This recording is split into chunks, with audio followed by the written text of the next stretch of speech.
Welcome everyone to a special podcast with me, Martin. Basically, what we're doing today is talking about one of the most beloved franchises, probably in history, mate. It's the only way you can probably say it. Definitely. This year marks the 30th anniversary of the Transformers, the movie, the 1986 movie.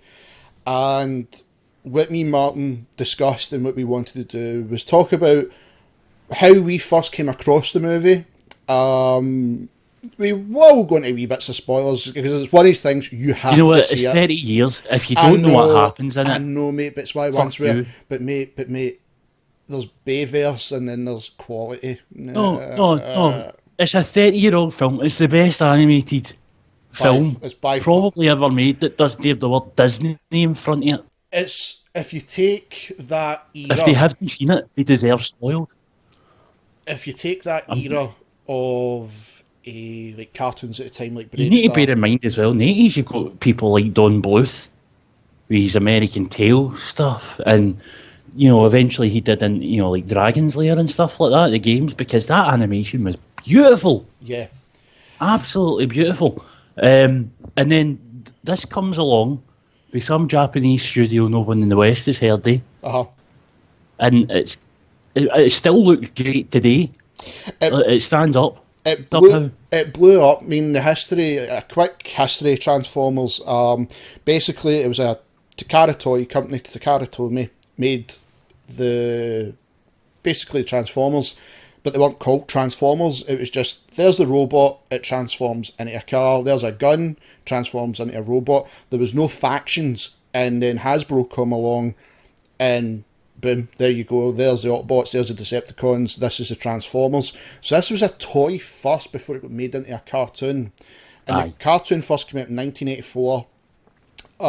A huge success, because at the time, you're looking at cartoons like sort of Mask, Jason the Wheeled Warriors, Brave Star. Again, all quality animation. Especially with like Jason and the Wheeled Warriors. Like, brilliant. For an obscure cartoon, it did not look cheap at any point. No. You've got stuff like the Lost Cities of Gold. Yep. Which was shown in the BBC here. Again, I had no idea that was an anime. I didn't have a frame of reference for what the hell anime was. Yeah, when you think back to... Like, we're fans now of anime, but when you think back then, you wouldn't understand, like, say, the anime side of it. To us, it's a cartoon. And Transformers...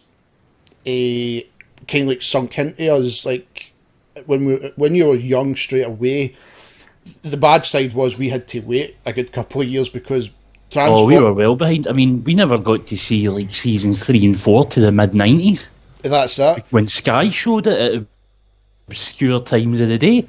Well, I feel we've kind of jumped straight to the middle here instead of actually doing an intro, but I don't give a shit. No, but we're getting into it. At least we're not talking about the thing completely just yet. Because one thing I did want to do, and it's always because I want to get to how I go back into it. I really want to get to that, and why you're on the podcast, and explain to people why you're on the podcast. But let's start with. When did you first see the movie? I'll let you go first, then I'll do mine. I've not told you this story. Right, on you go. See, when I was about... Oh, Christ. Now, this is like the very turn of the 90s, right? Mm-hmm. My dad had took me and Nicola to see a friend of his. Well, a friend of the family kind of thing. Yeah. The guy had just moved out to Perth to this gorgeous giant house, and that's what I remember. It does great dog, and he had this giant house. Now I'm like 4 or 5 here, right? So bear with me. And like, he sat us down in the living room, and it was like the first time I'd had the chance to use Sky. Yeah. And he sat down with us, and he shows me Nicola how it works. And I noticed the movie channels. Yep. And on the movie channels, out of nowhere, as we're flicking through, I see Optimus Prime. And of course, me being me, I instantly stop and go, I've not seen that guy in ages. Because, like, one of my first memories is seeing Transformers on the telly. Like, I must be like 2 or 3 at this point. I just remember the colours and, big cars. Yep. So immediately I recognise Optimus, and we sit and watch it, and it was the fight scene between him and Megatron. Yeah. And he died. Yep. And I was inconsolable. Yep. I think we all were. I was just, what? No, you know. Yeah. That kind of thing, and like, well, maybe we'll be back in a minute. No. And then the rest of the film happens, and I just remember taking away from that because the broadcast version didn't have the writing at the end, Optimus Prime will return. Yeah. Yeah, I think, if I remember, I'm trying to remember, see, like, the American version, because I've got both. Aye. That doesn't have that, whereas the British one did. But I don't, it's one of the my guess is that Sky had the Yank version. Right. Because that never came up. I was able to read from a really young age. My papa taught me. Yeah, that's right, I remember. So when I went into school, I was like a year ahead of everybody. But anyway, so I would have saw it and I would have read it and I'd have been happy. Yeah. You know?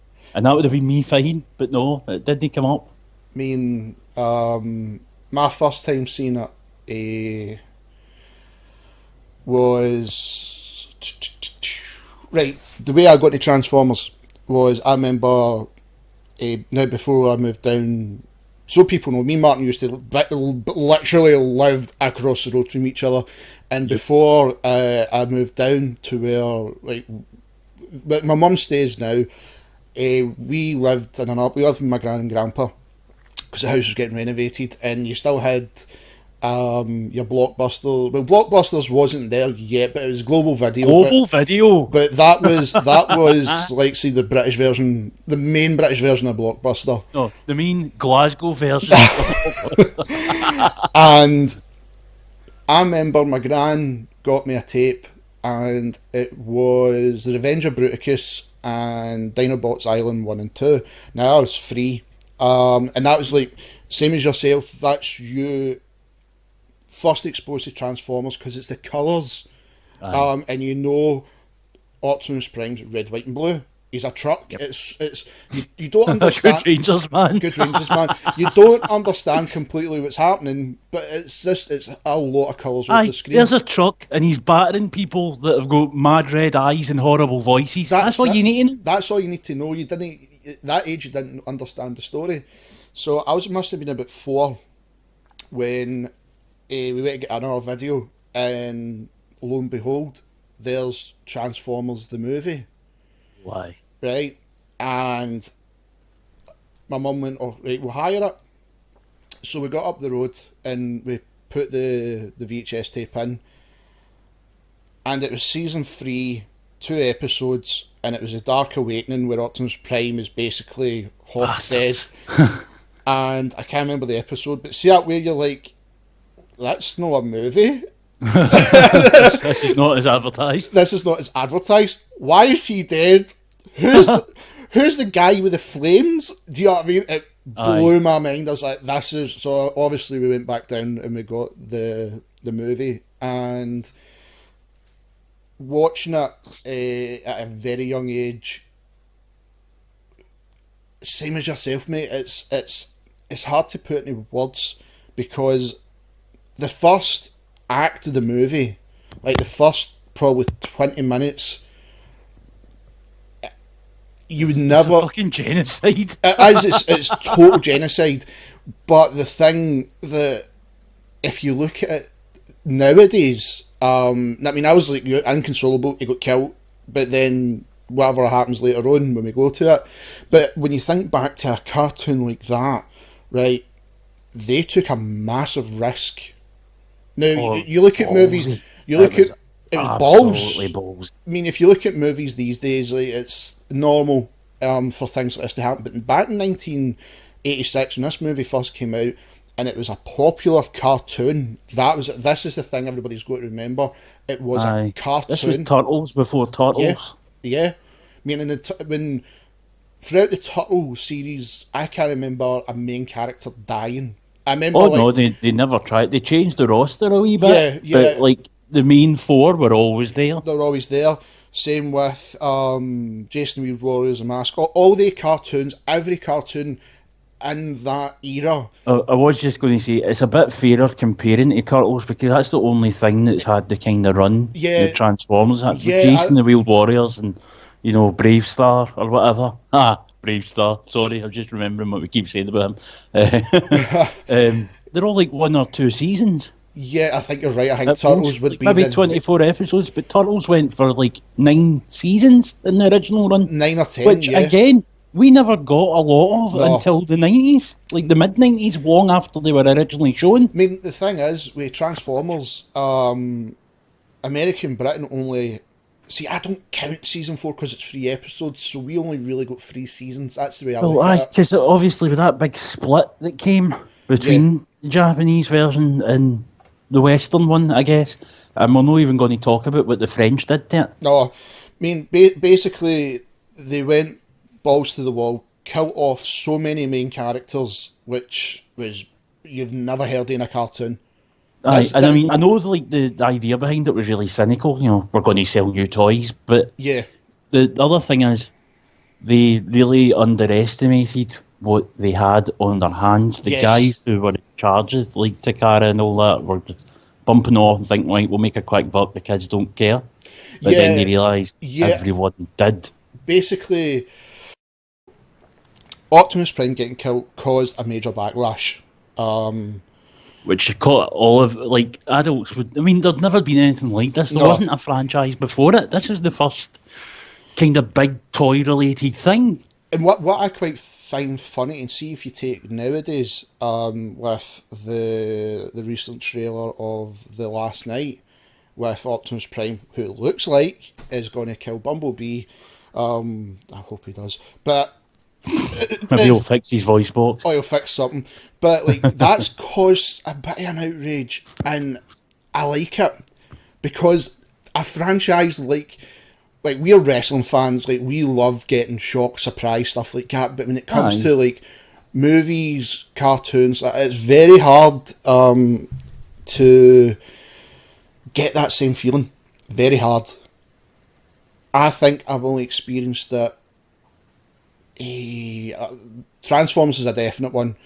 But, but when you put it's been very rare since. I think the only modern thing comparable to it, and I say modern, it was 20 years ago, was Final Fantasy VII. Yeah. Yeah, that's actually that's actually a really good comparison, yeah. To the point where, look how many... I think it was the Japanese one, you could resurrect her, but the PAL... No, you couldn't. There was wee hints that they'd planned it, and then they just... Like Sakaguchi had overruled it. Then it was just a case no, she has to stay dead, because that was their plan. There was only 3 people in it in the first place, and one was going to die. Leave you with a party of 2. So yeah, it hurt you on an emotional level. But the more it grew on you, and it did become a cult classic. Fast forward to how I think I got back into it, mate, before we really talk about the movie, because we will have to go into detail. I got back into it. It was coming up for my 18th birthday, and Martin, what do you want for your birthday? And I remember just, mate, see, for the life of me, I don't remember why I said it. I don't remember why. It was just like, I think Transformers started coming back out in the small sections. It was never as big through the 90s. You had Beast Wars, which was, I wasn't a fan of it. In Japan, you had RID, which was starting to take off, and Armada, the Unicron trilogy. Oh, so you had these small things, and I remember watching one episode of Marty, and I was like, oh fuck, I love the Transformers. And I remember asking you, oh, can you get us a DVD? Which I've still got. It's quite sad that now, come during the week, I'll have, like I said, 7 copies of this movie. So you got me the DVD, and when you put it on, and the minute you hear the drum beat, that drum beat for White Lion starting, and then the song kick in with the riff of the guitar. I'm recording. told her this 3 times. Anyway, sorry. That's all right. You knew it brought back every memory you had. Like, there was a child watching it. Aye. I mean, you're 18-year-old, and like I remember when I gave you a line, you said the same. It says everything flooded back. Mm-hmm. And it's one of the things when you actually sit and watch it, even to this day, like you said, it's 30 years old. This thing holds up. Oh, aye. And this is not like being, oh, well, you're a G1er, of course you're going to side with it. Literally, if you compare this movie to the 4 Bayverse movies, it kicks. Not even that. See if you compared the animation quality of that movie and that original series to pretty much anything produced in the West that came after it. Like, obviously the movie's got to be better, but even like the original series. The original series. Better. The animation, I think season 1 and 2, it was good. It was questionable. And the movie was, that was amazing. Where the money went. In season 3, over here, they had a wee bit extra money. Japan never got the movie. They got this thing called Scramble City, which was the bridge gap. It was basically all the combiners, if I remember. And then they move into the Headmasters, which would explain why Optimus Prime's still alive in Hot Rods. Well, there's Rodimus Prime, there's 2 Primes. So, with that movie coming back into my life, you've seen a change instantly. It was like, well, why have you got an Optimus Prime and a Megatron? And what's that, 18? I'm 31 now. Well, why have you got a full room of Transformers? You've got tattoos. It's basically became such a passion for me, all down to this movie. It was different watching the cartoon, but the movie totally changed it for me, mate. Totally. Like you said, I know you love your animation and stuff like that. Even when you've seen it again, it's still, there's nothing, you can't compare it to anything. It's just nothing else like it. No, it's the fact that if you got a restored version, much like the Blu-ray that's coming out, and you watch that in the cinema, and you didn't know any better, you could honestly believe that was made fairly recently, not 30 years ago. And I don't know if it's something to do with how much it cost at the time to produce something like that or what, but there's something about not having these 3D effects, because when you've got, like, in a lot of anime now, you see it in like the latest Berserk series, which, okay, the budget wise it's incomparable, but they use a lot of 3D animation techniques. And you can see it doesn't look as fluent, and like 5 or so years from now it's going to age terribly. Like, if for some reason, right, civilization was somehow destroyed, but we still had films, and the only film that we had that was a big budget was the first Transformers film, and people were like, oh, let's see that again in the cinema, the only way it would look good is to redo all the robots. Because if you watch that now, it's aged. See, I can't watch the first 2 movies. The second one's atrocious. That's another thing. We were saying how it was a ballsy move to kill Optimus and keep him dead. Nowadays, they do it in a film, they bring him back in the same film. Till this day, I still can't watch the first 2. Because I was obviously so excited for the first one and the second, and it's like, wow. I know we're on a bit of a tangent here. Can I just say, the third one, I know it got a bad rap. Third one was brilliant. The third one was brilliant. Because you had Optimus Prime teaming up with Coltrane.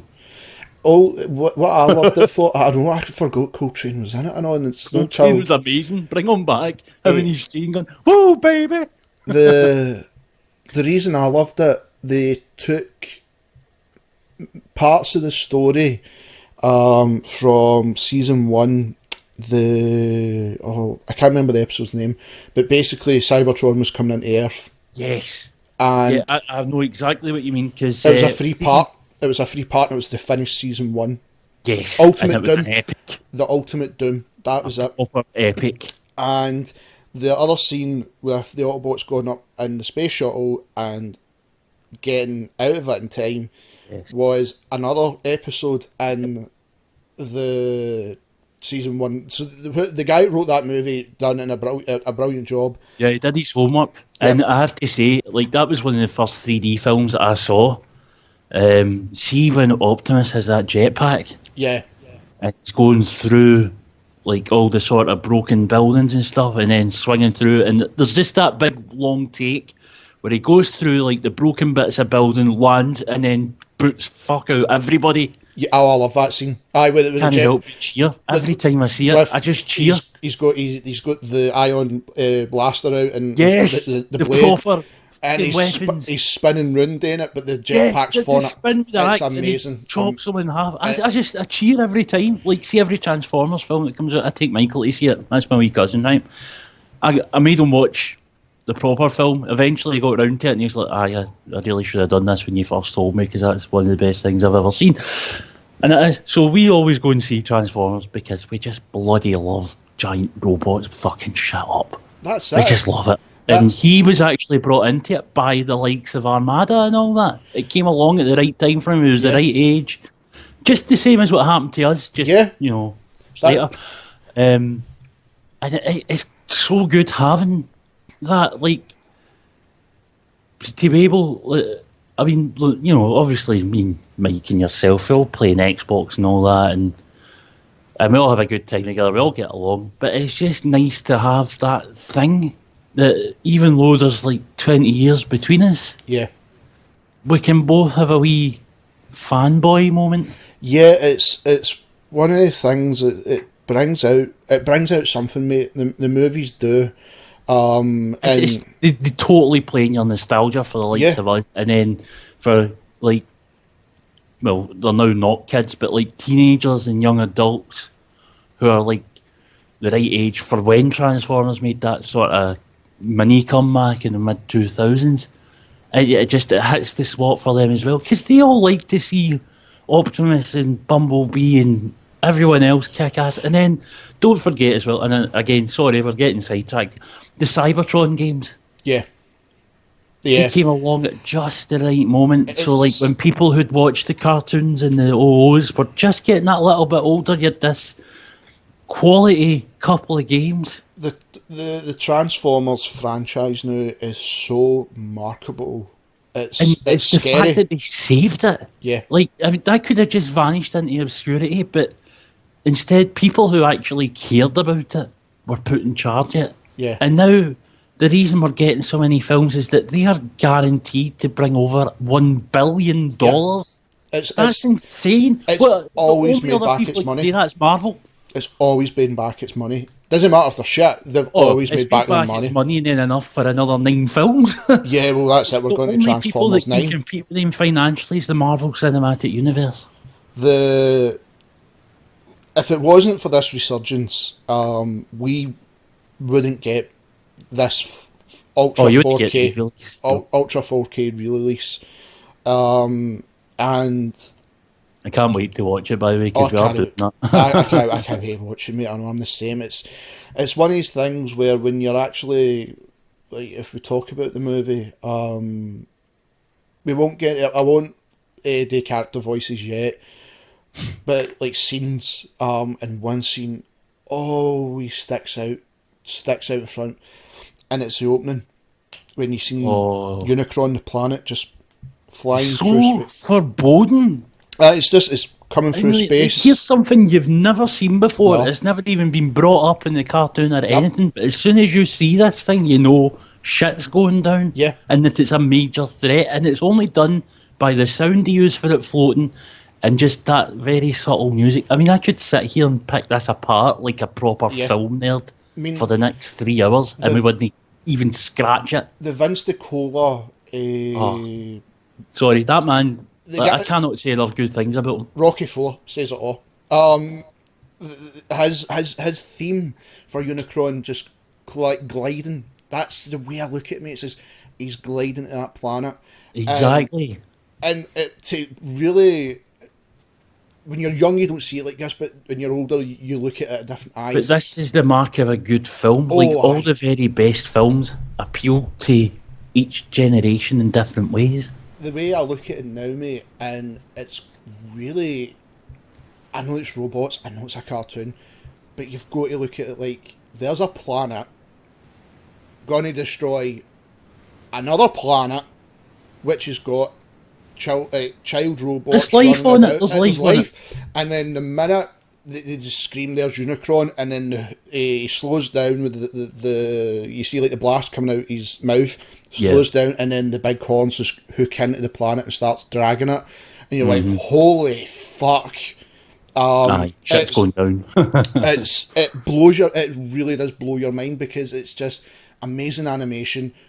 It basically sets up for everyone else is what's going to come. They did not give a shit. They were going to go for it. And as soon as he eats the planet, all the lights go round, and then, mate, it's a drum beat. That drum beat starts. And then and you're like, holy fuck. Do you know what I mean? And then the Transformers! And then, boom, that was it.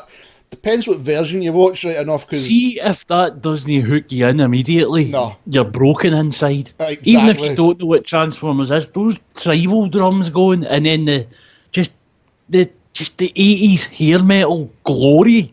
Me and Mary always argue with this, but to me, right, I mean, Scarface had an amazing soundtrack, right? Of course it did. It's part of why it's so good. But this soundtrack, mate, I'm very biased. It's my personal favourite. It's my favourite as well. It is. I could say we are very biased towards it, but when you actually hear the songs, when you hear the songs, it's like that was it. Some of the songs are like that, and it's like, well, they are those bands like Lion. I couldn't tell you a damn thing about them other than they took that tune and they made it amazing, and it was already amazing. The bands in it were brilliant. And basically, they've moved it to the year 2005. Oh fuck! See that also a special mention to that narrator. See that voice, the guy that used in the Richard cartoon. There's something about it. He's brilliant. I want that voice. I'm gonna have to look up who. If I remember right, mate, he actually voices one of the Transformers. He does. He doesn't just do the narration, but like. I was so gutted that Platinum didn't have him. I don't know if the guy's alive anymore or what. I mean, fair enough to Platinum. When they brought in Transformers Devastation. Well, their voice for the Teletran. Oh, Teletran 1. Aye, but to make up for like certain voices being missing, obviously there was the key ones were there, but for certain voices being missing, they went and got Denethor for fucking Lord of the Rings. I mean, you had in that game a high-class actor. In that game, you had say about 80% of the original actors doing the voices. And then to make up for the ones that are missing, they bring in like high-quality guy who you never associate with it. But it's like Malcolm in the Middle's arsehole, Bryan Cranston. It's starting to become more known now with the Power Rangers movie coming along. Yep, he was the voice of some of the baddies. Voices for the bad guys, and they named the Blue Ranger after him. And it turns out that he was a crazy anime fan, and he would always do dubs. And because he did dubs of like Robotech and stuff, he got into it. Which is why when Godzilla came along, he went to his agent and he went, "Put me in that fucking film or you're fired." You know? Yes. And he's this is back like a as similar Zordon. kind of thing with this guy. Sorry? And he's back as Zordon. Yes, he's Zordon because he wanted to be in the Power Rangers film because he had so much fun. He says it's like one of the best times of his career working in that stuff. And I believe him. But again, with the Transformers game, they got this. I'm so sorry, I forgot his name. But they asked him, and he remembered his kids enjoying it. And he was like, you know what? I actually quite liked this. It was on in the background, so I thought, I'll pitch in. You know, why not? Orson Welles did it. Leonard Nimoy did it. Yep. Yeah, that's that. I mean, the movie had so you had your originals. You had your Frank Welker, your Peter Cullen. Like there's no one else can be. Scatman Crothers, Casey Kasem. There were so many. Judd Nelson, of course. Well, that was it when they brought in like the actual movie actors. You had Judd Nelson as Hot Rod, Leonard Nimoy's Galvatron, Robert Stack as Ultra Magnus. You see, this is the other thing. How many like acclaimed actors cartoons could, and Christ knows how they pulled this off. I don't know if it was because they threw money at these people or if they had like some kind of dodgy photo collection, but there is no other cartoon outside of the likes of Disney or DreamWorks that would even approach half of the talent of that cast. I mean, you think back in the day. I mean, even at that, think of it. Right, this anime, see in the 80s, nobody really knew what that was outside of certain wee things here and there, like Dogtanian, or their version, the mad, crazy animal version of Around the World in 80 Days, which I loved. It was a line or something, wasn't it? Aye. I remember. And I forgot his name. Something Fog Around the World in 80. Well, anyway, it was amazing, right? And obviously Dogtanian was amazing. But like outside of the likes of them and Lost Cities of Gold and just wee things here and there, anime just wasn't in the West. No. So how the hell did they get these actors together? I'd love a documentary on this. Well, I think the new Blu-rays got it.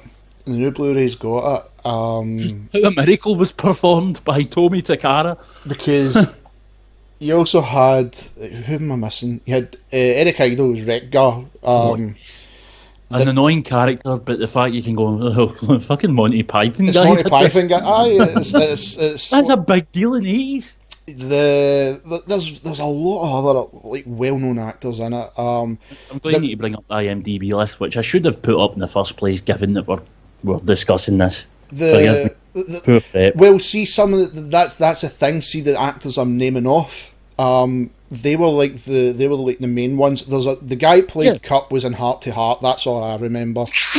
But I couldn't have told you that. But see, the rest of them, apart from that, they were just genuine voice actors. Yes. Done parts in the cartoon throughout, then they've got their main character. But the big one, mate, still. Did you realise Paul Eiding was in it as Perceptor? Yeah, he's always been Perceptor. Colonel Campbell. The Colonel himself. Yep. Aye, mate, yeah. And it's weird because you hear that voice, because he was dead young when he done that voice. It was like, wow. And then you think of Metal Gear Solid, and it's like, that is such, it's like an overpowering voice, but it's so settling. Casey Kasem as well, and it's just and Orson Welles. How the fuck do you get Orson Welles? That's the one. It's like, how do you get one of the greatest actors that ever lived until he went downhill? I know, but like, fair enough, he might have took it because he could just sit in his deathbed and record the lines, which, if anything, because of how ill he was at the time, made Unicron sound so much more sinister. Yeah, it was the voice for Unicron. Nobody will ever beat it. It will never be topped. But it's just, how the fuck did they get Orson Welles? I know. He was like a guy that had to work for his money by that point. You know, it's the middle of the 80s. He's had that career. He's so well regarded. Yes, he's on his last legs, but he wasn't at the point where, you know, it wasn't like the medical bills were too much for him or anything like that. He was still making money from what he'd made before, because as well as being an actor, he directed and he wrote stuff, and probably the money for Citizen Kane alone sustained him.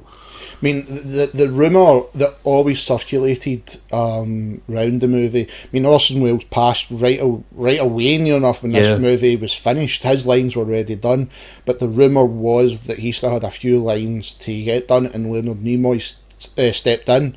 Yeah. But Susan Blue, it does the voice of RC, confirmed it never happened. He finished. I was going to say, I reckon you would be able to tell the difference. As great as Leonard Nimoy was, Really, truly. He was amazing as Galvatron. Yes, and as an actor in general, I don't mean just. I mean, obviously we all know him as Spock, but there was all these little things. And by the time that it rolled around to then, he was just starting to get into taking himself less seriously a bit.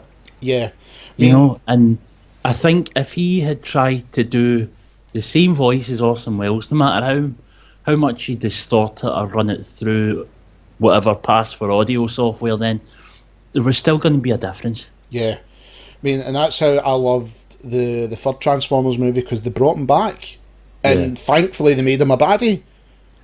It's just a shame that they never used him as Galvatron. Well, that's it. I mean, don't get me wrong, you know, it's almost 20 years later. Obviously his voice has gotten older, it sounds older, and it wasn't a bad move making him an old Autobot because his voice fit the role. Yeah. It would have just been nice. That's all. Just as a fanboy, it would have been a nice touch. And of course, then you get Galvatron in the next film. And then they fucked it up. The only great thing was that Frank Welker finally, who should have been in it for day one. I can't wait for him to do Megatron. There can I. And that's honestly, getting fucking Agent Smith to do that. It was a bad move. What were they thinking? It was a bad move. I know they wanted the name, but like, would it really hurt that much to have the two rivals from the original show renew the rivalry on the big screen in the first place? I know, and this is what's weird about Michael Bay, because he fucks up so much, as we've discussed. Mm-hmm. But sometimes he shows that he does actually understand it. Yeah, that's a scary thing. Like, because obviously it was his call to have Peter Cullen be Optimus. And it was his call to bring Frank Welker back. And probably his call to thankfully murder Jazz as well. Because I know... For everything he gets right, you've got like those wee racist robots. Oh. Or, you know, just a fucking dumb fucking gimmick. Or a French hot rod. And then you go, really? Does this guy really get it? Even though he's done this stuff and now he's done this? But that will be for another podcast. I think we'll bash him even more. Alright, it's just that we're on a tangent. It's related. The only thing he done right, and a lot of fans did moan about, was the Leonard Nimoy. But funnily enough, he's related to him. I think it's his wife's uncle or second uncle or something. It's in the family, and Hollywood's connected somehow. The bunch of alleged pedos. Yeah, so it's like one of the things where it's like, okay, we'll get Leonard Nimoy finally, which was a great move. Of course, nobody was mad to see him involved. And even the Galvatron scene, like the build up to the Galvatron scene, like I said, that first 20 minutes of that movie was so fast and it sounds stupid, but it's so well paced but fast. But the action was amazing. It didn't stop. No, right for the so much variety within it as well. Right for the start, action happens with the Decepticons boarding the shuttle. And as soon as it's flying over the planet and Hot Rod grabs Spike and it's on. I love that scene. And that's where... What I love about it is how ridiculous that a robot would fish. I'll give you a better laugh. See the new Masterpiece model I've got a Hot Rod. He's got a fishing rod. He's got the fishing rod. Because I just instantly... I just love that scene, and that's where I fell in love with the character Hot Rod. And 90% of everybody knows me. No, it's like he's Hot Rod daft. He is a Rodimus Prime guy, and just Hot Rod gives him a hard rod. Yep, and it's just the colours of the car and the shape of it. I fell in love. If you find somebody who doesn't like flames on a car, you've found yourself an arsehole. Oh, you've got all the flames in the car, Smoking a Bandit and all that. No, exactly. That was a Phoenix. They had a wee bit of flames on it, but it was flames. Then, him attacking the shuttle because he sees the Decepticons in it, and then boom, it's the Battle of Autobot City, and they're killing off the main characters. I mean, Ironhide dies within 5 minutes. Shocking decision. Ratchet dies. It's like they're killing them off, and it's like, right, okay, then... And it wasn't like it was subtle either. It was like, brutal. big bits flying out of them and big bolts of electricity. The Ironhide death, right? That was just, wow. Fuck me. I mean, because it's like... It was like, maybe he'll be alright. No, he's dead. It's the blast for the cannon directly at his face, that, and they cut away from it, and it was... Getting up, he's not getting better. It was amazing directing, because it's like, you don't need to see it. You knew what happened, you just need the blast, that's it, he's dead. Aye. And when they get to the Devastator, when the famous line, merge for the kill, and then the Constructicons to start merging together, and you've got Springer, RC, Cup, Hot Rod try to get the big cannon in place, and then Springer just going, I've got better things to do tonight than die. And I just fucking love that. Then obviously they're hitting him with all the missiles, try to get him down, and then Optimus comes in, and then obviously everybody's favourite, the Dinobots, Grimlock. Do you know what I mean? That was one of the smartest things he did in that film. Do you know what people like? What giant robots? You know what else people like? Giant dinosaurs. Yeah. What if we just have them just batter things throughout the entire film? I mean, season one and season two. I mean, the Dinobots were like fan favourites then, but they were a big part of it. They were a big part, but they never really sunk in with me until the movie. Grimlock, just after the movie in season 3, Grimlock was just, he's a main character. Aye. If you know what I mean, and he turned into the comical part of the show. Aye, and yet it could always be taken seriously. Yeah. And when the fighting started. And that's why which is good writing. I loved it. And then we have the amazing sequence of Optimus Prime transforming with Stan Bush, the Touch, playing. He's driving along, smashing into Decepticons, then he just flies up in the air, transforms, and starts shooting them. And then you have the amazing battle with Megatron. It was brilliant. Brilliant. I cannot say enough good things about the music in this film either. Oh no, it's... I mean, you tell me a Duff song in that soundtrack, you can't do it. You can't? And everybody's got like their own signature tune as well. Like Hunger for Grimlock. Hunger for Grimlock, Dare for Hot Rod, The Touch was Optimus Prime's, Dare to Be Stupid was Rhett Gar's. Aye. Weird Al on a soundtrack, along with like fucking crazy hair metal bands. What the fuck? It's weird because Hot Rod kind of had two. He had two kind of songs. Well, when he upgrades, he gets the Touch, of course, because he's finally a Prime. No, that one. He's got Dare, which is a great opener. It's a great opener, but he's also got my favourite. Nothing's Gonna Stand in Our Way. Yes. That was amazing. Like you said, they've all got their own separate songs, and even. They've got their songs, but like the Decepticon, Galvatron, Unicron, they all had like their synthesizer music. Yes, and it's all like you could tell whoever came up with this. Like obviously Vince DiCola and his pals. I think they'd taken a wee bit of inspiration for the original Terminator film because whenever he showed up, the synth kicked in. It was really sinister. If you take Unicron's that dun dun dun dun. Aye. Dun, dun, dun, exactly. Dun. And then when you go to Galvatron's, which is kind of a speeded up version, it's like do do do. Which was perfect for him, given that he was pretty much Unicron's representative, and when it came to the actual battles, it was absolutely brilliant. And obviously we had the death of Prime, but what a battle! And it was Hot Rod. It cost him his life. To which because people hate. Prime does the right thing because he's Optimus. He has to. But no one dies in his watch, as far as he's concerned. But like people, like one scene, the scene I love when Megatron's lying there is the Starscream walks up and kicks him. Aye. Boots him, and then obviously they retreat. Prime has his death, which was it was still to this day. It's like fuck. In the second movie, they couldn't do it right. The music. Do you remember the programme Chuck? It's about a wee tech nerd who accidentally becomes a super spy. Absolutely ridiculous.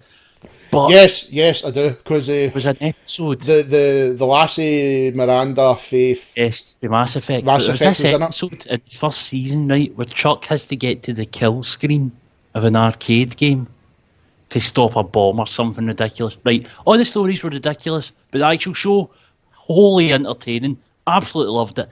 Now, the thing is, the only way he could concentrate enough to get this perfect game, to get to the kill screen on it, was to cut out all of the outside world. And to do that, he turned to the single most inspirational song ever written, which was The Touch. And when I heard that, like, it had been a few years since, I had moved from where we were, and I was over in the West End, and like I still had my DVDs and all that. I just hadn't really watched them, and when I heard that song again, just the opening keyboard and "You Got the Touch." Well, the funny thing I find Perfect. funny, right, and it's quite ironic. He's in the movies now, as a main character, but Marty Mark singing "You've Got the Touch" in Boogie Nights. Aye. It's just nice. It's nice symmetry by accident. And then like you couldn't I make was this also up. going to say How I Met Your Mother, which I absolutely loved until the last episode, which is a podcast on another day for another person about me complaining. Barney, the guy who always wears the suits, has a Get Psyched mix. And on it, it's got things like The Touch and, Rocky theme and blah, blah, blah, and right in the middle. And it shows you so that you can make your own version on his, made-up blog. Right in the middle, the Transformers theme, ultimate classic Get Psyched song. It is the white light. Here's the thing, right? And I do want to spend ages discussing the music because to me, it's my favourite thing about it. Yeah. And a whole lot of favourite things. They took a kid show song and somehow turned it into a fucking hair rock metal opera about the apocalypse. With one of the best guitar solos I've ever heard. Aye, but like they end up comparing the Autobots to Avenging Angels fighting the Decepticons who have risen from hell. Yeah. As demons, and there's nothing better. There's nothing better. I mean, like, sort of Nothing's Going to Stand in Your Way was originally in a movie called Savage Streets, which was an exploitation movie. I've read it. Linda Blair, sang by the guy. He done a lot. He's like the other Kenny. He's an Australian Kenny Loggins. He done all the 80s Sorry, movies. it just makes you think of Archer whenever I think of Kenny Loggins. I know. I mean, we were in A1 and I was getting the Transformers when I sent you the picture. They were playing Danger Zone. Aye. And instantly I just turned to Marie and went, Archer. That was it. But, what's his name? He done the Karate Kid song and all. That's all I remember. Oh, aye. No, the You're the Best around. Yeah. I know exactly who you mean as when. Right, so he done the original Nothing's Going to Stand in Your Way, and then this rock band, the Spectre General, I think in the movie, but the real band name was Kick-Axe. Aye, what can I just say? That might be my favourite band name ever. So they had to change their name, right? And this is what I find funny is because they didn't want children thinking, oh, they're quite evil band names. Despite the fact that there's swearing in the movie. Yeah, that's what I was going to get to as well. I was like, well, there's swearing in the movie. And yes, people, there is swearing in the movie. Shit is said in the film. Because I'm sick of, I'm not going off topic here because the music is that good. It deserves a big chunk of this fucking podcast. The other song, Grimlock's song, Hunger, was done by what was the band name? Because I sent you it. I've got the album and I can't remember half of them. Sorry, I've got the track list here. Where is it? Hunger, Bella Morty. Right. But the actual real band was 2 seconds. I'm actually going to bring it up on. I've just had to bring up the wiki page because I couldn't get to my downloads where my album's buried down near the bottom. But I cannot say enough good things about this music, and everybody who's watched it knows it. I mean, like, I had an ex who fucking loved Transformers, and she'd never seen the cartoon movie. Like, she'd grown up with it, and she loved the Michael Bay film. She's the same age as us. And, like, I had to have a pizza night where it's like, right, not doing anything else. I don't care what you want. No, stop it. We're eating pizza and we're watching Transformers. Yeah. And yes, that is sad, but fuck you. And, I mean, you can pay as much attention to it as you want. See, on the pure surface level with that soundtrack, it's basically a 90-minute amazing music video. Oh, yeah. mate, I'm trying my absolute best, and it's just like people putting up daft shit like fucking Minecraft. I don't worry about it, but like, no, I do worry about it because even it's there's going to something annoy me. to put in the background. And like, see if I've got Transformers on and I'm maybe like tidying up or something, I'll put that film on just so I'll sing along to the music. Well, that's the thing. That's the thing. It's like one of the albums I can sit and listen to constantly. It's Well, never. just put it and repeat. It's never boring. It's absolutely not boring. Every at all. song's a belter, except maybe Weird Al's is probably the weakest. But the weakest on an album like that's not really saying much. I mean, it's just no other King film Cobra. Never been kids film. King Cobra. That's who it was. Yes. King Cobra done the original Thank Hunger. The soundtrack's phenomenal. Even like, I mean, I've got the soundtrack. I've got the CD, and then I bought it on iTunes because I'm fucking sad. But, Sorry, because I've got Spotify. They gave me an offer, 99p for 3 months, and I've just found it. I've done my 3 month trial. I'm not paying £10 a month. Fuck that. I'll just download them again. No, I'm paying 99p for 3 months, and then it can go to hell. But it's nice to be able to have it there. And I just thought, oh well, since we're talking about it, I'll have a wee look, see if it's there. Yes. What I love, and you'll know, as soon you listen to it later on, mate. It's the balance it does. It's like you've got your music, like your main rock songs, your hair metal, but then they'll put in Vince DiCola as well. Yeah. And there's something for everyone in that soundtrack. And the best move they've done, and this is no disrespect to Vince DiCola, Vince DiCola actually did make a theme for the opening. And I know, it was close. See, the thing is, it was not as when good. You've got that cover that's that good. Yeah. And I mean, this is well beyond what Lion had to do. They could just get told, right, we want a rock version of the theme. Goes out, sings a chorus, does his solo, the end. No. It's a They build up this. Aye, they build up this epic. Yeah.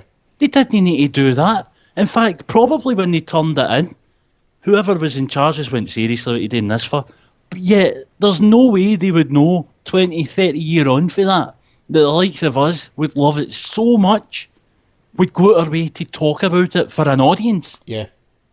This is, again, going back to what makes it a film that's great for everyone. As an adult, I get so much out of that film that I just couldn't as a kid. But at the same time, as a kid, seeing something like that on the screen is something that there's a magic to it you just don't get as an adult. No, that's it, mate. I mean, when you look back at it, like you said, me now, the movie has changed my. Oh, it's had a tremendous effect on my life. Because I know it's. I mean, like people can look at there's always a joke. Oh, when you going to grow up, right? And I've always made the joke back. I'm never grown up. I'm a 31-year-old guy that's still 18 in his head. The thing is, if you didn't have things like Transformers, I mean, it's what keeps you going, daft stuff. I mean, and that's what I love about like the daft things, like the music. Just apart from carrying the movie, which was a great movie, but it added that.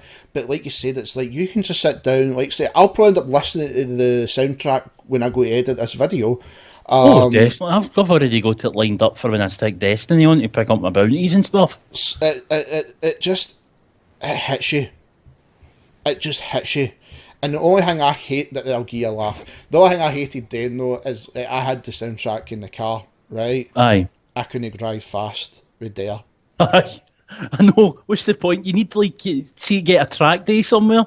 Aye. This is why, see if you ever went to Germany, just go, right, fuck it, I'm away doing the Nürburgring for a wee drive, pay your euros, stick on that soundtrack and get the boot down in the shittest car you can find. Is one of these pure power ballets, but it hits all the right notes. And it just sums up Hot Rod's character. The music is what took this film from being really fucking good to an all-time classic. Yes. Like, without the music, it was still a great, because they used synths and they used the drums and they were all very clever about it. They really captured that sort of robotic versus organic theme that had carried on throughout the series. Yeah. Because the drums represent the tribalness. So you've got the drums that are kind of like the sort of tribal beat, the nature of it, the sort of warrior aspect to the Transformers themselves. You know, like, that's what they've been reduced to because of this war. That's what they're reduced to because there's a fucking planet trying to munch them. Yeah. And then you get the synths that are representing the march of technology and the future's coming and it's dark and it's evil and they mash it together. Vince DiCola did a wonderful job with it and making this sort of... I mean, it still sounds futuristic now in some respects. That's the thing. His music, if you take away the songs, right, the normal songs, but if you take his music, it holds up. Absolutely. But then you've got what, like, see, to all intents and purposes, the very fact that they made it so 80s rock has no right to still sound as good as it does now. Because immediately you would think, oh, well, they've got synths and keyboards and, you know, big hair and big solos. That's just, it's aged it to the decade. Not at all. Purely because of that, it still stands out over everything now. Yeah. And it stands out so well. I mean, look at Stan Bush. That guy's had quite a good career. He didn't need Transformers before he did it. He didn't need Transformers after it. That guy's living off of Transformers now. Yep. Because he can, and because, like, I mean, he goes to, like, BotCon, which I would love to go to one day. Oh, I would. See, that's the thing. It upsets me, mate, in a way, because there's no... You've got the convention down in Birmingham, right? But there's no really one in Glasgow, or Scotland in general. I'm not sure what kind of audience there would be here. Obviously, there's the likes of us and there's more of us, but I'm not quite sure in the country there'll be enough to justify that. I mean, America, I'd love to go to BotCon. I'd love to... Well, this is the point I was going to make. Stan Bush, he still does these albums, and, you know, now and again, like that last album, I actually bought it, the one that was called... I've just forgot the name, even though I just looked it up. Where the fuck? The Ultimate, right? Yes. 2 years ago. This is his own album. I think it's like life and death, afterlife stuff and all that. You know, something that an older guy's thinking about. But there's still wee Easter eggs here and there. Just for fun, because he knows that Transformers fans are keeping an eye on what he's doing. And they like his music. Just wee Easter eggs. But that guy, he could just keep doing his thing, releasing his albums. He's got an audience, you know, outside of Transformers. But instead, he had so much fun, and he's had so much love for the fans of it. He plays BotCon every year. He plays The Touch. He re-releases it. He tries to get his music put into the films. He embraces it, and he doesn't have to at all. I mean... And that tells me more about the soundtrack for that film than any words can. The fact that it still resonates with different generations, like I said with Michael. One of the first questions I asked him, so what did you like about the film? First of all, the animation. Second of all, the fight. Third of all, the music. Well, funnily enough, even the way the music carries on into different media now. Yes, well, that's another thing I was going to say. Look at Saints Row 4, when it comes time to get your ass kicking on. The Touch, please. Shadow Warrior. Shadow Warrior, the opening. The guy psyching himself up for the meeting. The Touch, please. There's so... I mean, the list is massive with that song, and it started with... It's Optimus Prime song. Yes. That's the thing, it's this Optimus is another Prime thing. This song. is going back to why they were so caught out, because not only had the perfect music, but see if you knew a person with half the morals that this character has, that's a damn good person. That's... I mean, it was... In a time when everyone's so cynical and there's so many anti-heroes, I think a large part of what's kept Transformers carrying on is... You didn't see Optimus Prime Day roids like Hulk Hogan did. And, I mean, he's like the same sort of moral standing as Captain America, but he's not confined to a nation. No, he's an ideal for everyone. Yeah. And I know it sounds really cheesy to say, but it's quite refreshing these days when you've got all these dark anti-heroes or tortured Marvel heroes or whatever. Here's a guy who does his very best for what he believes in.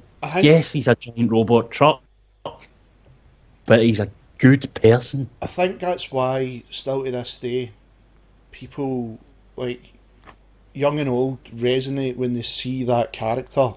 They know what he stands for. And look at the back... Well, it's not a backlash, that's the wrong word to use. But look at, like, the bit of, wow, oh my god, what has he done in the new trailer? People like us, we knew this was coming. I know, but at the same time, you can't happened. judge it. The trailer was a teaser. It's teased that something's going to happen. It did its job. You can't judge Optimus Prime off that. You know what Optimus Prime is as a character. But see, that way, it's like, they've got upset at that, and it's like, how could he date? And it's like, they know how good he is. The character is so embedded in pop culture history that he is the saviour of everything. He's the robot Jesus, is like everybody. He is robot Jesus. He's robot Jesus. Jesus. Used that flat out for the whole death and resurrection arc. Yeah. But he's my second favourite character. Of course he is. But for me personally, no, that's fair. For me personally, he was always my favourite. He is Transformers. As I say, that's what it is. He is Transformers. That character. He's like the only character in things that I've watched that I would say I would be happy for someone like a kid or whatever to have it as a role model. Oh, definitely. It's like, if you want to be the best person possible, copy the big truck. I mean, it's crazy. I mean, people might look at it as crazy saying that, but it's not. Watched it, you know. Yeah, one of the documentaries on the HD remaster edition, they're talking to Peter Cullen, and he knows what this character's done for people. Oh, no one knows it better than him, obviously. And he was talking about and I think I shared this a couple of years back, and it was really sad reading it. But there was a young child who basically it was cancer, and he done like the voice in that for the way the kid as a message. The kid loved Transformers. And this is before he got back in the movie, so it was still Gary Chalk at the time. But I don't accept any other Optimus Prime. It's not Peter Cullen. Oh no, as far as I'm concerned, it's Peter Cullen. There can be only one. No, I mean, and he done a catchphrase, which then that has became another Optimus Prime catchphrase.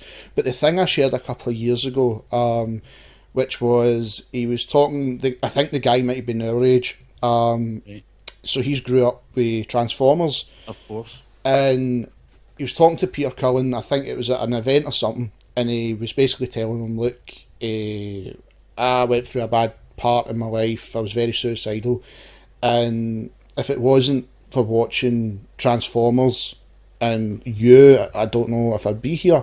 And then what Peter Cullen done, right, which I was just blown away. He instantly just went Optimus into the voice and tell the guy, "You cannot leave me." Oh Jesus! Do you know what I mean? Oh, I need you. I mean, that's amazing. That's amazing. Nothing would resonate with a person like that more. And the guy broke down. The guy said that he broke down in tears because I can believe that. It's people. He was saying it's like people might not look at it like that. It's a voice, but Peter Cullen has got such a way with the Transformers fans that he knows that how much that character means to people. Like I said, he is Transformers. And another thing is, he never took that role for granted. You always hear about people who, like, well, let's look at Nimoy as a case. When Star Trek finished its animated series run, Nimoy could not get far enough away from Spock. He was done. Even got his autobiography, "I'm Not Spock," or whatever it was, right? But as he got older, and obviously we all know how Star Trek spread out and it led to the film and all that, and he's seen the effect that role had on fans and new fans, and he realises that there's something special there, and eventually he embraced it, and I think that's what gave him so much happiness in his later years. Peter Cullen never had that problem. He could easily have went, but I do all these other voices. I mean, he was Eeyore and Winnie the Pooh. Exactly. Yeah. Another beloved character. Yeah. And he's got all these other voices, he's done all these other things, but not once has he went, I don't want to be known as the Optimus guy. No, that's... Because he realised that not everybody gets a shot to do something that just hits home so much. And I don't doubt for a second that he sat there and considered it and went, I voice a robot man that changes into a truck and back and fights things in space. Well, I'll give you a laugh. They actually, they actually have on that DVD, they were speaking to him about how did you come up with the voice. Right. And he was laughing at first because obviously the Transformers already made, so it's like now we're getting the characters. Optimus Prime is just like, instead of being, what's his Japanese name? Convoy, that's it. What was that bloody song? Convoy. So we've got Optimus Prime, right, okay, what did I do the voice? They are a big trucker voice. And then it turned from a kind of a John Wayne until closer to his brother. So the voice he kind of does is close to his brother's. Right. So it's trying to imagine what his brother's like, because... I totally think the origin of it, because John Wayne would be a good place to start, this old gunslinger. Yeah, exactly. And it's like the when you listen to him when he was young as Optimus Prime till now, where the voice is deeper and it's gravel. It's brilliant. Obviously, we've grew up hearing it from the origins to what it is now, and you can hear the change, and it's brilliant. You can hear the change, but unlike a lot of voices that changed over time, at no point is it jarring. It always feels natural. Yeah. No matter if you watch an episode from 1984 or an episode from, or rather, a film. I even watched next year's film. The voice is right. Yeah. And at no point do you go, oh God, that's changed too much, or that's not quite what it used to be. No, it's just, like I say, it's an incredibly, incredibly rare thing. He found it, it's grown with him, and it never, ever sounds like it has been changed, even though it has. Like, at no point you go, oh, that's him well older. And the only time you can really tell the difference is if you were to hear a sample from each together. Yeah, that's it. You put the two of them together, and then actually you tell like one's slower than the other. And then even saying that, see with Devastation again, like the rest of the guys that they brought back, Bumblebee. Yep. Doesn't sound very different at all. I mean, I've no doubt if you played two samples next to each other, I would hear it. But everything just sounded right. And I don't know who originally did the casting for the Western Transformers, but they must have had the Marvel magic before Marvel started casting, you know? Yeah. They nailed every role. Every role was nailed. I mean, even, like, we'll move on to the Galvatron bit now. Yeah. In the movie, where, I mean, that's an amazing animation when Megatron technically doesn't die.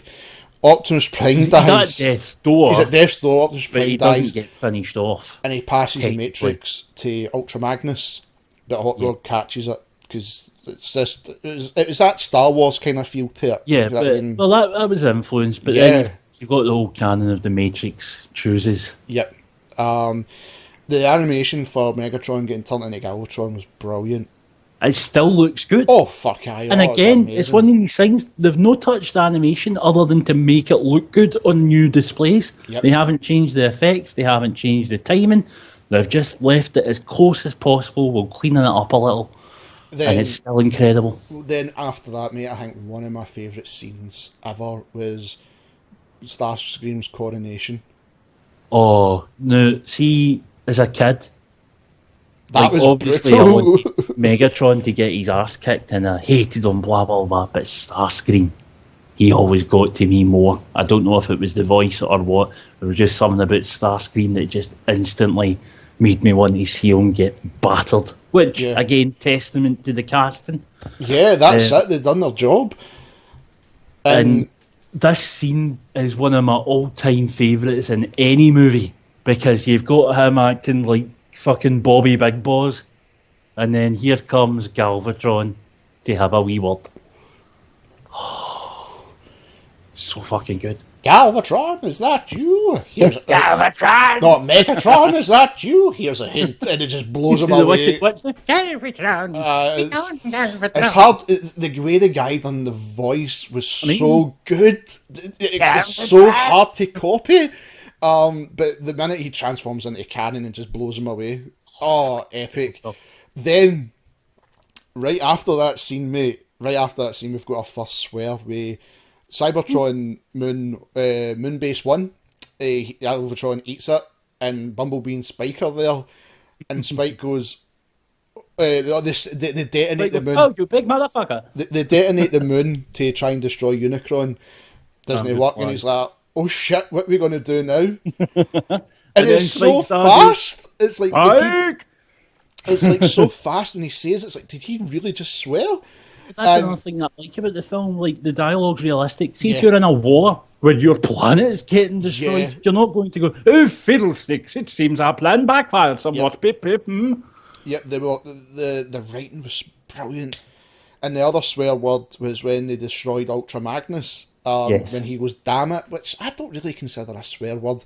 But it's the 80s, and it was. Yeah. But especially in America, where they're hypersensitive to everything that isn't people getting their heads ripped off. But can't have no tits. No, not in America. The movie does. It is based around Hot Rod. Well, that was the point. I mean, if you look at the cynical approach of jumped up toy advert, which obviously it became much more than that was it. They're showcasing a new guy who they're going to give all the accessories to, and he's going to have these helpers with him. And we'll put in a lassie because then we're no sexist anymore. Lassies can buy them and all because it's the 80s and we want money and girls like pink scooters. I love RC. Everybody loves RC. I love now, RC. Never mind the obvious question, what's the point in a woman transformer? It's more like they pump. Well, we don't know. Maybe petrol. But anyway. Hot Rod, the reason, mate, I love the character, right? The reason I loved him, the movie did set him apart. He was a young character who... Oh, yeah, completely fresh. Compared to, like, Optimus, sort of almost grandfatherly presence. Well, that's what I loved about him, mate. And, like, I know people didn't really like Season 3 or stuff like that, or didn't like the character. It's a big adjustment, and as we've been saying, there was nothing like it before. No, it was... So, it's fair enough for people to find a hard time with it. It's like going back to using wrestling, it's like when Stone Cold was the main guy, and then there's The Rock. It took that wee bit to adjust to the change, because Austin was totally different characters, of course, and then it's totally different approaches to fight. You go with The Rock, because Austin's took a back seat, he's no there. So if you look at it like that scenario, it's like Optimus Prime took that back seat, right? He's dead. And Hot Rod, the reason I loved him, mate, so much, I loved the character. Apart from the movie, because he was like the emphasis of like a heroic Autobot. He'd first dive in, go to do. Well, yeah, exactly. He was all brash and young. He didn't have the benefit of experience that Optimus had. And when he got to Season 3, and why I loved him so much, mate, is because he questioned his leadership. He didn't think he should do it. It was realistic. It was so realistic for a character. And one thing... Don't make too much noise here. I'm just looking for... And that's how I loved at the end of the movie when he becomes the leader. Then Season 3 continues the past, the story with it. Because one thing I wanted to touch up before we start wrapping this up, as you know, like, see, when I started this channel, mate, one of my earliest videos was the movie. Yes. And I tried to do my best to, like, a kind of, like, semi-review it, and I didn't like it. And I redone it, and I still don't like it. I mean, the videos are still there, people. If you go back and you like the playlist, old Rodham's videos. Well, it's a couple of different things, though. I mean, you were new to it at the time. Yeah, I was new to YouTube. Talking like this with a microphone with nobody there was completely new. You had your experience, like you done your drama, and then you went on to do comedy, stuff like that. To me, I never had anything like this. So to talk with a microphone and a script, I still can't do scripts. I'm too robotic. I personally prefer it, and I think, to be fair, we're now in 1 hour 18. I think this went pretty well. We've covered what we want to cover. we've covered it in a natural manner. See, you don't need scripts when it's something you care about. Well, that's the thing, and that's what I was going to say, and that's how I'm so happy when the two spoke about doing this podcast, talking about what the movie meant to us, the music, characters, the pop culture references. This podcast, mate, is giving me justification now for that movie, whereas I tried it with the way when I first started trying to do it, and I'd never felt I covered it right. I never felt I'd done it justice. And I think this podcast is completely giving me justice.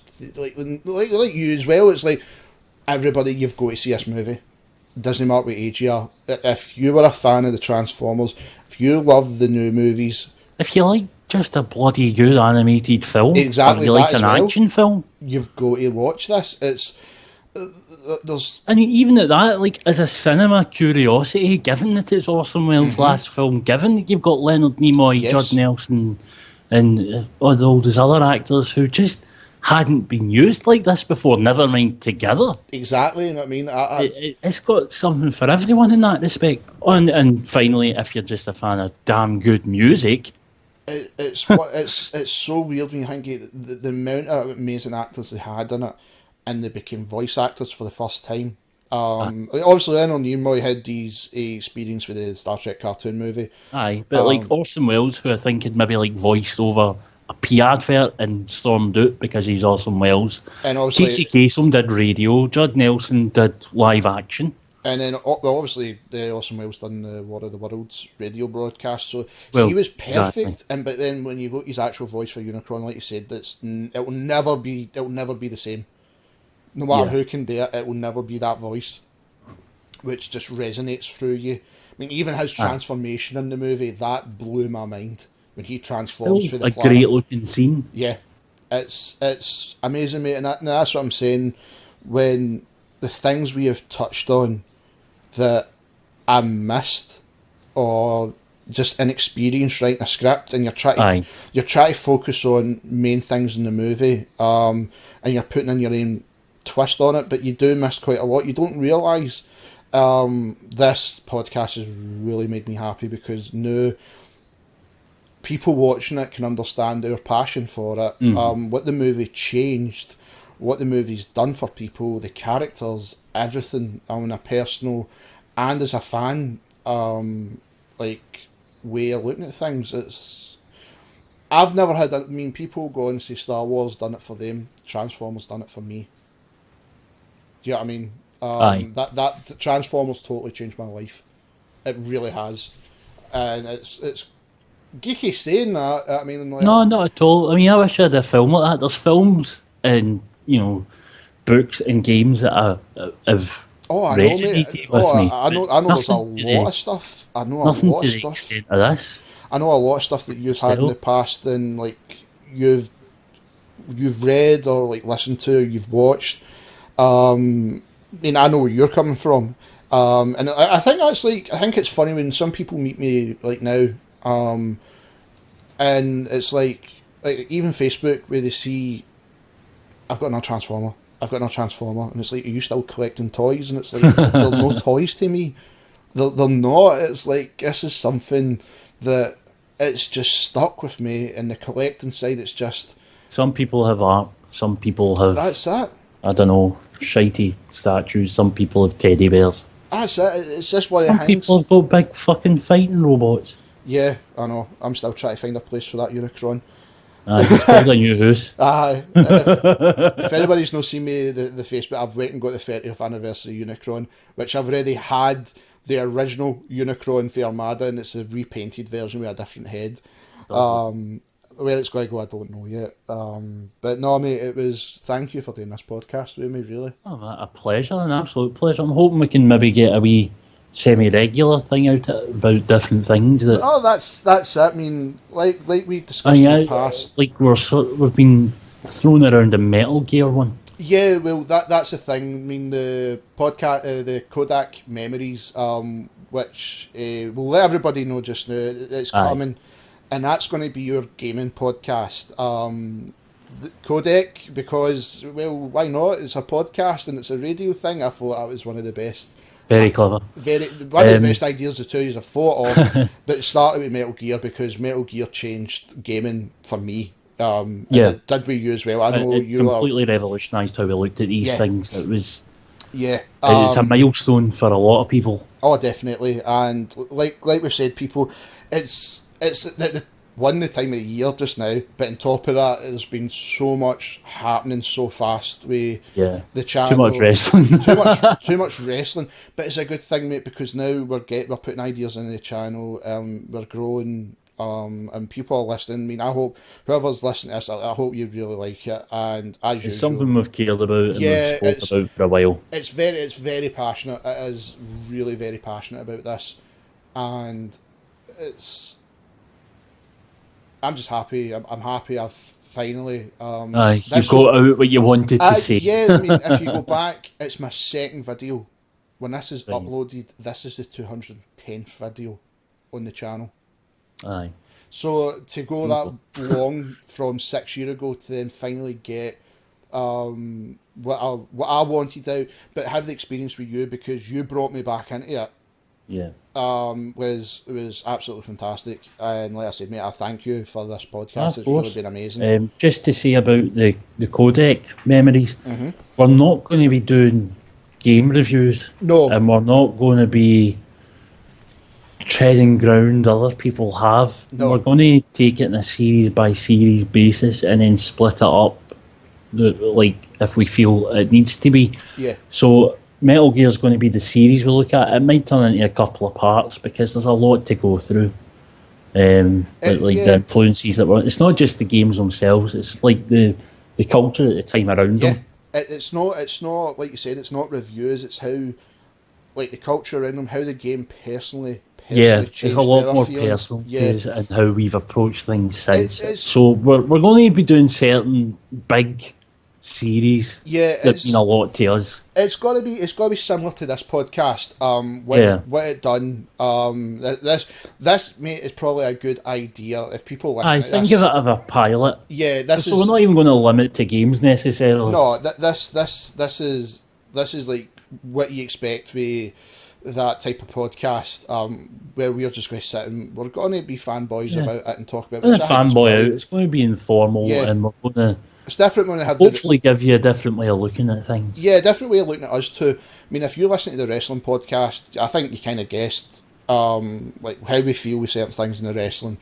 If you agree or disagree, I mean, it's everybody's opinion. Oh, that's what likes and comments are. Yep. Always leave a like and comment. But if you like your movies and your games and you like to hear a different side to it, this is real us, if you know what I mean. I mean, it's like on the wrestling, we're real as real can be, but then we've got that character daft side where we play. We're not saying it's like there's no character, but there is kind of like the daftness we bring where that's the wrestling fan in us. But the codec memories and this is real us. This is like when we sit and have a proper discussion. This is real.